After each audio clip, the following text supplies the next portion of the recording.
Hello friends, welcome to my YouTube channel learn me. और मैं आपके साथ हूँ भावेश्वरिया। हमारा सब्जेक्ट मेट्रोलॉजी और इंस्ट्रूमेंटेशन और mechanical fourth semesters diploma engineering. और आज हम सीखेंगे हमारे जो प्रैक्टिकल है नेक्स्ट, जो कि है प्रैक्टिकल 2B। उसमें इंस्ट्रूमेंट हमको सीखना है इनसाइड माइक्रोमीटर। तो अगले प्रैक्टिकल में फ्रेंड्स हम लोगों ने सीखा था, यहाँ पर टीच किया था कि वर्नियर कैलिपर्स कैसे चलाते हैं, रीडिंग कैसे लेते हैं। और एक सीखा था आउटसाइड माइक्रोमीटर। तो आज हमारा जो पॉइंट है वो है इनसाइड माइक्रोमीटर का। तो फ्रेंड्स, आज स्टार्ट करते हैं इनसाइड माइक्रोमीटर। तो इनसाइड माइक्रोमीटर में वो सबसे पहले तो देख लेते हैं उसका कंस्ट्रक्शन क्या है, और आउटसाइड माइक्रोमीटर से क्या चेंजेस है इनसाइड माइक्रोमीटर में फ्रेंड्स। तो सबसे पहले देखते हैं उसका कंस्ट्रक्शन। तो फ्रेंड्स, कंस्ट्रक्शन के लिए ये है इनसाइड माइक्रोमीटर। आप देख पा रहे हैं इनसाइड माइक्रोमीटर, और दोनों में क्या चेंजेस है इनसाइड और आउटसाइड माइक्रोमीटर में मैं सबसे पहले आपको एक्सप्लेन कर देता हूँ यहाँ पर। तो फ्रेंड्स, जब हमने आउटसाइड माइक्रोमीटर देखा था तो उसमें यू शेप फ्रेम था, और यहाँ पर जो है वो एनविल और स्पिंडल था। यहाँ पर एनविल था और यहाँ पर स्पिंडल था। और यहाँ पर स्पिंडल के साथ ऐसे यहाँ पर थिम्बल जुड़े हुए थे, स्लीव जुड़े हुई थी यहाँ पर। तो ऐसा कुछ कंस्ट्रक्शन था, और यहाँ पर हेडजेट था। और ये जो फ्रेम है वो यू शेप ऐसी कोई फ्रेम थी फ्रेंड। तो ये हुआ हमारा आउटसाइड माइक्रोमीटर। तो यहाँ पर ये है, जो फिगर में आपको दिखा रहा हूँ वो है इनसाइड माइक्रोमीटर। तो दोनों में क्या चेंजेस है आप लोगों ने देख लिया है। जो इनसाइड माइक्रोमीटर होते हैं उसमें कोई यू शेप आपको नहीं दिखने मिलेगा। तो यहाँ पर ऐसे दो एनविल आप देख पा रहे हैं ऐसे। और दूसरी बात, इनसाइड माइक्रोमीटर होते हैं जो रेंज होते हैं वो 50 से स्टार्ट होते हैं या 63 तक, या फिर 100 थे, यहाँ पर 100 से स्टार्ट होते हैं 125 तक, ऐसे उसकी रेंज होती है। जबकि आउटसाइड माइक्रोमीटर की रेंज होती है मोस्ट ऑफ 0 से 25 तक, या फिर 0 से स्टार्ट करके उसके आगे तक। तो फ्रेंड्स, यहाँ पर हमारे पास जो माइक्रोमीटर है उसकी आप यहाँ पर रेंज देख सकते हैं। उसकी रेंज है 100 से स्टार्ट करके 125 तक। तो उसका क्या मतलब होता है, यहाँ से 0 से क्यों स्टार्ट नहीं हुआ, उसका मतलब हम देखेंगे यहाँ पर, और उसका प्रैक्टिकल भी देखेंगे। तो फ्रेंड्स, यहाँ पर 0 से क्यों स्टार्ट नहीं होता और 100 से स्टार्ट होता है, तो उसका मतलब क्या होता है। तो सबसे पहले तो हमको उसका जो रीडिंग लेने की मेथड है वो हमको पता होना चाहिए। तो सबसे पहले तो इनसाइड माइक्रोमीटर जो होते हैं फ्रेंड्स, वो इनसाइड माइक्रोमीटर कोई भी सिलेंडर है उसका इनसाइड रेडियस जो है वो मेजर कर सकता है। सपोज एग्जांपल, ऐसे कोई हमारे पास यहाँ पर सिलेंडर है, और सिलेंडर की जो इनसाइड रेडियस है, ये जो इनसाइड रेडियस है वो हमको मेजर करना है यहाँ पर। तो वो मेजर करने के लिए ये इनसाइड माइक्रोमीटर यूज हो सकता है फ्रेंड्स। तो कैसे यूज होंगे यहाँ पर हम लोग देखेंगे। तो यहाँ पर जो इनसाइड डायमीटर मेजर करना है, उस सिलेंडर के इनसाइड पार्ट में, मतलब उसके अंदर ये पूरा इंस्ट्रूमेंट जो है वो फिक्स किया जाता है यहाँ पर उसके अंदर ऐसे। और दूसरी बात, ये जो थिम्बल होते हैं यहाँ पर थिम्बल ए रोटेशन कर सकता है, और रोटेशन करने की वजह से उसकी लेंथ है वो यहाँ पर इंक्रीज होगी। क्योंकि यहाँ पर इतना जो पार्ट्स है वो है स्टेशनरी पार्ट्स है, मतलब वो उसमें कोई लेंथ में चेंज नहीं होगा। लेकिन ये जो थिम्बल है वो जब रोटेटिंग मूवमेंट यहाँ पर करेगी तो थिम्बल कहाँ पर जाएगी, ये यहाँ पर फॉरवर्ड मूवमेंट करेगी। और फ्रेंड्स, यहाँ पर आप देख पा रहे हैं कि जो ए पार्ट है वो यहाँ पर फिक्स है, उसकी लेंथ कोई अभी चेंज नहीं होती। लेकिन ये जो थिम्बल है वो यहाँ पर रोटेशन करेगा, तो ये थिम्बल जो है वो फॉरवर्ड मूवमेंट करेगा, इसीलिए उसकी लेंथ जो है वो इंक्रीज होगी। या फिर यहाँ पर बैकवर्ड मूवमेंट होगा तो उसकी लेंथ जो है वो डिक्रीज होगी। क्यों लेंथ डिक्रीज होगी फ्रेंड्स, तो यहाँ पर मैं आपको दिखाता हूँ। कि जब ये फॉरवर्ड मूवमेंट करेगा तो ये जो थिम्बल है उसका जो फॉरवर्ड मूवमेंट होने की वजह से थिम्बल सपोज एग्जांपल यहाँ पर आ जाएगा, तो उसकी लेंथ आप देख पा रहे हैं, लेंथ जो है वो यहाँ पर इंक्रीज हो गई। वैसे ही उसकी जो मूवमेंट जो है वो बैकवर्ड मूवमेंट होगी यहाँ पर, तो बैकवर्ड मूवमेंट की वजह से उसकी जो लेंथ है उसमें थोड़ा सा डिक्रीज होगा, यहाँ पर ऐसे आएगा। तो ऐसे फॉरवर्ड और बैकवर्ड मूवमेंट की वजह से ये जो उसकी लेंथ है वो इंक्रीज और डिक्रीज हम कर सकते हैं फ्रेंड्स। तो यहाँ पर स्टार्ट होता है 100 से स्टार्ट करके 125 तक। तो उसका मतलब क्या होता है कि जब ये जो थिम्बल है यहाँ पर वो 0 नंबर आप देख पा रहे हैं, यहाँ पर 0 है, 0 पे सेट करते हैं तो दोनों जो एनविल होते हैं वो एनविल के बीच का जो स्टैंडर्ड लेंथ है, स्टैंडर्ड डिस्टेंस है, वो है 100 mm, 100 mm है। उसका मतलब कि यहाँ से 100 नंबर से स्टार्ट होता है, इसीलिए उसकी रेंज जो है वो 0 से स्टार्ट नहीं होती बल्कि 100 से स्टार्ट होती है फ्रेंड्स। सपोज एग्जांपल हमारे पास, मैं आपको कोई और एक एग्जांपल लेके बताऊं कि हमारे पास कोई और एक यहाँ पर इनसाइड माइक्रोमीटर है सपोज, और वो जो इनसाइड माइक्रोमीटर ऐसे कोई इनसाइड माइक्रोमीटर है और उसकी जो रेंज है वो है 50 से स्टार्ट होके 63 तक, 50 से स्टार्ट होता है और 63 पर ख़त्म हो जाता है। उसका मतलब क्या हुआ, उसका सीधा मतलब हुआ कि दोनों का जो यहाँ पर एनविल है उसके बीच में जो स्टैंडर्ड लेंथ है वो यहाँ पर 50 का होगा, इसीलिए जो रेंज है वो 50 से स्टार्ट होती है। अगर इसके दोनों का ये जो दोनों यहाँ पर एनविल है उसके बीच में डिस्टेंस जो है 100 होगा, तो यहाँ पर रेंज है वो 100 ही होगी। दूसरी बात, यहाँ से स्टार्ट होता है 50 से, तो उसका मतलब क्या है, वो रीडिंग में क्या चेंजेस आएगा वो हम लोग यहाँ पर अभी देखेंगे फ्रेंड्स। तो चलते हैं यहाँ पर कि उसका जो रीडिंग की जो मेथड है वो कैसे है। तो मैंने आपको बताया कि जो इंस्ट्रूमेंट है वो सिलेंडर के इनसाइड पार्ट में, जिसकी इनसाइड डायग्राम मतलब इनसाइड रेडियस जो मेजर करना है उस पर ये जो पूरा इंस्ट्रूमेंट रख देते हैं यहाँ पर। तो चलिए यहाँ पर मैं जॉब फिक्स करता हूँ कि सपोज यहाँ से स्टार्ट करके ऐसा कोई जो है वो जॉब है मेरे पास, और उसका जो इनसाइड ऐसा कोई जॉब है और उसका जो इनसाइड रेडियस है या फिर इनसाइड डायमीटर है वो मेरे को यहाँ पर मेजर करना है। तो ऐसे कोई सिलेंडर है, आप देख पा रहे हैं ये सिलेंडर है, ऐसा कोई सिलेंडर है, और सिलेंडर के अंदर के भाग में ये पूरा इंस्ट्रूमेंट सबसे पहले रखा जाता है, आप देख पा रहे हैं। ओके, अब क्या है कि सपोज एग्जांपल सिलेंडर की जो लेंथ है वो सपोज एग्जांपल है यहाँ पर रेंज में हम कोई एग्जांपल ले तो उसकी लेंथ सपोज एग्जांपल 100 और 10 mm है।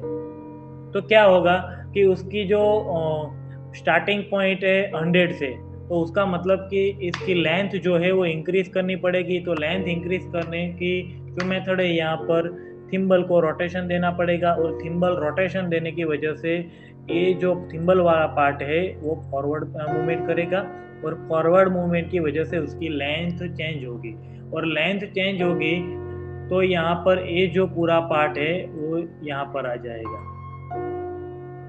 आप कंसिडर कर पा रहे हैं, देखिए यहाँ पर फॉरवर्ड मूवमेंट की वजह से ये जो इंस्ट्रूमेंट है उसकी लेंथ जो है वो बढ़ जाएगी। कितनी बढ़ेगी, जितना हम फॉरवर्ड मूवमेंट लेंगे। तो सपोज एग्जांपल हमने 10 mm तक फॉरवर्ड मूवमेंट लिया, तो उसका मतलब हुआ कि अब उसकी दोनों के बीच में जो डिस्टेंस है वो 100 और 10 हो गया। और दूसरी बात याद रखना है कि यहाँ पर जो एनविल है वो यहाँ पर जो सरफेस है, सरफेस के साथ यहाँ पर टच हो रही है परफेक्टली या नहीं हो रही, वो आपको देखना है, नहीं तो यहाँ पर रीडिंग में एरर आएगी फ्रेंड्स। तो ये हम लोगों ने यहाँ पर नॉर्मल थोड़ा सा ओवरव्यू देखा। तो यहाँ पर मैं आपको फिर से दिखा देता हूँ कि सपोज एग्जांपल ये जो है हमारा इनसाइड माइक्रोमीटर है, दोनों के बीच में जितना भी डिस्टेंस है उससे उसकी रेंज स्टार्ट होती है। सपोज एग्जांपल उसकी रेंज 50 से स्टार्ट होकर 63 तक होती है। तो यहाँ पर जो भी सिलेंडर है, सिलेंडर के अंदर के भाग में ये पूरा जो इंस्ट्रूमेंट है वो रख देना है। तो सपोज एग्जांपल यहाँ पर कोई इंस्ट्रूमेंट हमारे पास है इस सिलेंडर के जो इनसाइड डायमीटर है वो शायद इतना है। तो एक साइड से आप देख पा रहे हैं यहाँ पर कि एक साइड से एनविल जो है वो यहाँ पर टच हो गया है, लेकिन दूसरी साइड नहीं हुआ। तो दोनों के बीच में ये जो इंस्ट्रूमेंट है वो फिक्स हो जाए, तो इसीलिए हमको क्या करना है कि ये जो थिम्बल है उसको यहाँ पर रोटेशन देना पड़ेगा, और रोटेशन की वजह से वो फॉरवर्ड मूवमेंट करेगा और उसकी लेंथ जो है वो बढ़ेगी। तो सपोज एग्जांपल इसकी लेंथ जो है वो यहाँ पर इंक्रीज हो गए, तो ये जो पूरा पार्ट है वो यहाँ पर आ जाएगा। तो अब आप देख पा रहे हैं कि यहाँ पर दोनों एनविल है वो यहाँ पर टच हो गए, एक पहला एनविल और दूसरा एनविल। तो अब क्या करना है कि इस मूवमेंट की वजह से उसकी लेंथ जो है वो इतनी इंक्रीज हुई, तो यहाँ पर हमको रीडिंग लेना है। वो रीडिंग सपोज एग्जांपल हम लोगों ने ले लिया कि रीडिंग सपोज एग्जांपल आया 5.5 mm, जो ऑलरेडी हम लोगों ने ऑलरेडी सीख लिया है कि वो रीडिंग की मेथड क्या है, टोटल रीडिंग की फॉर्मूला क्या है और उसका एलसी क्या है। एलसी क्या है, उसका एलसी है 0.01 mm, जो भी माइक्रोमीटर है उसका एलसी है 0.01 mm। तो मैं एग्जांपल आपको दूं कि सपोज यहाँ पर 5.5 mm जो है वो यहाँ पर उसका रीडिंग आया। तो आप देख पा रहे हैं कि इतना बड़ा जो सिलेंडर आप देख पा रहे हैं उसकी लेंथ सिर्फ 5.5 mm नहीं हो सकती। तो मतलब फाइनल रीडिंग क्या होगा, हमारा फाइनल रीडिंग होगा कि जहाँ से रेंज स्टार्ट होती है, सपोज एग्जांपल रेंज स्टार्ट होती है 50 से, तो उसमें ए रीडिंग ऐड करना पड़ेगा। मतलब उसका फाइनल रीडिंग होगा यहाँ पर 50 और प्लस 5.5, तो उसका मतलब हुआ कि टोटल रीडिंग हुआ 55.5। फ्रेंड्स, तो ए रीडिंग लेने की मेथड है। तो आप देख पा रहे हैं यहाँ पर कि यहाँ पर टोटल जो स्टार्टिंग यहाँ पर स्टैंडर्ड लेंथ थी वो 50 थी। उसके बाद हम लोगों ने यहाँ पर फॉरवर्ड मूवमेंट करवाया रोटेशन करके, इसीलिए ये जो रीडिंग आया वो सपोज एग्जांपल आया 5.5 mm। तो हमको टोटल जो है वो लेंथ है वो फाइंड आउट करने के लिए, मतलब टोटल डायमीटर फाइंड आउट करने के लिए ये जो 50 है उसमें कितना इंक्रीज हुआ, तो 5.5 इंक्रीज हुआ, तो टोटल उसमें प्लस करना पड़ेगा। तो यहाँ पर टोटल रीडिंग हुआ 55.5 mm। तो इनसाइड माइक्रोमीटर में आपको यहाँ पर याद रखना है कि रेंज जो है वो कहाँ से स्टार्ट होती है, क्योंकि रेंज जो है जहाँ से स्टार्ट होती है वो रीडिंग में ऐड करना पड़ता है। सपोज एग्जांपल रेंज स्टार्ट होती है 63 से, तो यहाँ पर 63 प्लस करना पड़ेगा, और जो भी रीडिंग है सपोज एग्जांपल रीडिंग है 10.5, तो मतलब टोटल रीडिंग हुआ यहाँ पर 73.5 mm। तो इनसाइड माइक्रोमीटर में आपको याद रखना है कि रेंज जहां से स्टार्ट होती है वो आपको रीडिंग में प्लस करना है। यहाँ पर फिर से मैं बोलता हूँ कि इनसाइड माइक्रोमीटर में रेंज जहां से स्टार्ट होती है वो और जो रीडिंग आया है माइक्रोमीटर में उसमें प्लस करना पड़ेगा, तो आपका जो है फाइनल रीडिंग आएगा। अब और एक क्वेश्चन है, शायद किसी स्टूडेंट को ऐसा हो जाए कि रेंज जो है वो 100 से स्टार्ट होके यहाँ पर 125 तक है, तो उससे ज़्यादा कोई डायमीटर हमको मेजर करना है तो क्या करना पड़ेगा। सपोज एग्जांपल 125 जो है वो मैक्सिमम और मैक्सिमम यहाँ पर रीडिंग ले पा रही है ये इंस्ट्रूमेंट, तो 125 से ज़्यादा कोई रीडिंग हमको लेना है तो क्या करना पड़ेगा। तो उसके लिए हमारे पास एक ऑप्शन है, यहाँ पर आप देख पा रहे हैं ऐसे रोड जो है वो इस इंस्ट्रूमेंट के सेट में अवेलेबल होता है। तो सपोज आप रोड देख रहे हैं और यहाँ पर उसका रीडिंग पे देख रहा है कि ये जो रोड है 25 का है, ये 50 का है, यहाँ पर ये 30 का है, यहाँ पर ये 50 का है और यहाँ पर 100 का है। तो फ्रेंड्स, सपोज यहाँ से स्टार्ट होता है 50 से, ये जो उसका स्टैंडर्ड लेंथ है 50 है। अब हमको सपोज एग्जांपल 150 तक मेजर करना है कोई भी डायमीटर, तो क्या करना पड़ेगा, ये वाला जो रोड है यहाँ पर कनेक्ट करना पड़ेगा। तो उसका रीडिंग कितना है, उसका रीडिंग है 100 और यहाँ पर 150, मतलब इंस्ट्रूमेंट की अब लेंथ कितनी हो गई, 100 और 50 का सम होगा 150 उसकी लेंथ हो जाएगी। अब फ्रेंड्स, सपोज एग्जांपल हमको सपोज 100 तक मेजर करना है, तो 100 तक मेजर करना है तो हम लोग क्या करेंगे, यहाँ पर 100 तक मेजर करना है तो यहाँ पर इसकी स्टैंडर्ड लेंथ कितनी है, स्टैंडर्ड लेंथ है 50, तो हम 50 का और यहाँ पर एक रोड यहाँ पर कनेक्ट कर देंगे, तो 50 और 50 टोटल मतलब हो गया 150। ऐसे हम इस जो इंस्ट्रूमेंट है उसकी लेंथ जो होती है वो कस्टमाइज कर सकते हैं। अगर आपको सिर्फ 13 mm की जरूरत है, मतलब यहाँ पर 50 है और आपको 13 चाहिए, तो 50 और 13 हुआ 63, उसकी लेंथ अब हो गई है 63। सपोज एग्जांपल ए वाला जो पार्ट्स हम कनेक्ट करेंगे तो ए 50 है और 50 प्लस होगा, तो मतलब उसकी रेंज हो गई 100। यहाँ पर ए 50 वाला पार्ट है, हम 25 वाला पार्ट जो है कनेक्ट करते हैं, तो मतलब उसकी रेंज हो गई मैक्सिमम रेंज हो गई 75।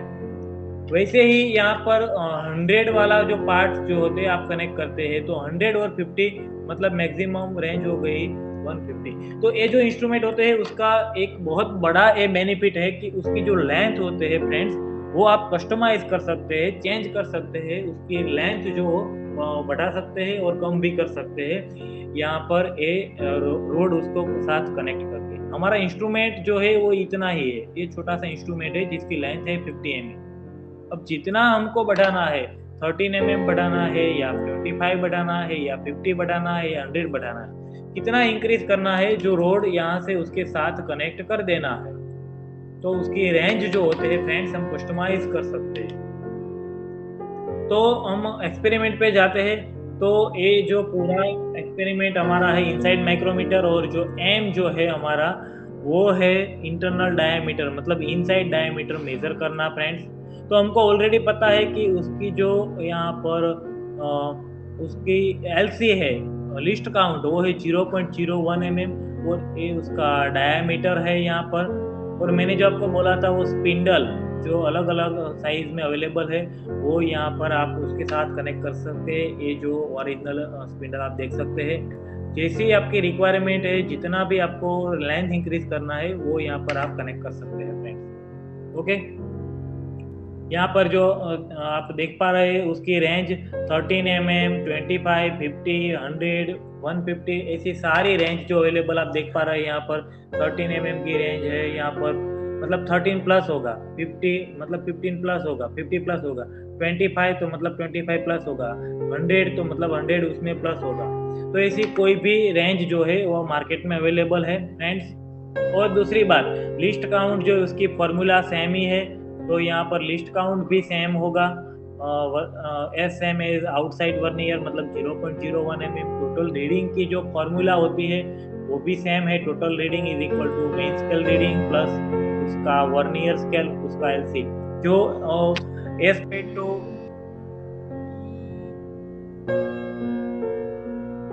कंपेयर टू यहाँ पर as compare to outside micrometer में सेम ही है। तो यहाँ पर वर्नियर जो स्केल होती है उसके साथ एलसी को मल्टीप्लिकेशन करके उसमें एमएस जो है वो ऐड कर देना है। ऑब्जर्वेशन टेबल आप देख पा रहे हैं यहाँ पर कि कोई डायमेंशन ले लिया है तो उसका एमएस, लिस्ट काउंट और वीएस और टोटल रीडिंग की फॉर्मूला है। तो कुछ एग्जांपल, कोई इनसाइड डायमीटर लिया है तो उसका एमएस यहाँ पर, मैं सपोज एग्जांपल ले लूँ यहाँ पर कोई इनसाइड डायमीटर, यहाँ पर इनसाइड आया और उसका एमएस सपोज एग्जांपल मैंने रीडिंग लिया तो आया 5.5। तो मैंने आपको बताया था 5.5 जो है उसमें जो रेंज है वो प्लस करना है, मतलब यहाँ पर 50 रेंज वाला इंस्ट्रूमेंट शायद मैंने यूज किया हो, तो मतलब एमएस जो है वो हुआ यहाँ पर सपोज यहाँ पर 5 ले लेते हैं एमएस, लिस्ट काउंट और 0.01 ले लेते हैं, और यहाँ पर जो है मैचिंग डिवीजन वो लेते हैं 50। तो मतलब फाइनल रीडिंग कितना हुआ 5.5। आपने कैलकुलेशन शायद देख लिया है, तो कितना होगा 5 एमएस और लिस्ट काउंट है 0.01, वीएस है 15। तो टोटल रीडिंग के फॉर्मूला में आप यहाँ पर कैलकुलेशन करते हैं तो यहाँ पर रीडिंग आएगा 5.5। तो मैंने आपको जब बताया था तो उसका मतलब कि आउटसाइड इनसाइड डायमीटर जो है वो इनसाइड डायमीटर 5.5 रीडिंग आया, तो उसका मतलब वो 5.5 नहीं है। क्यों?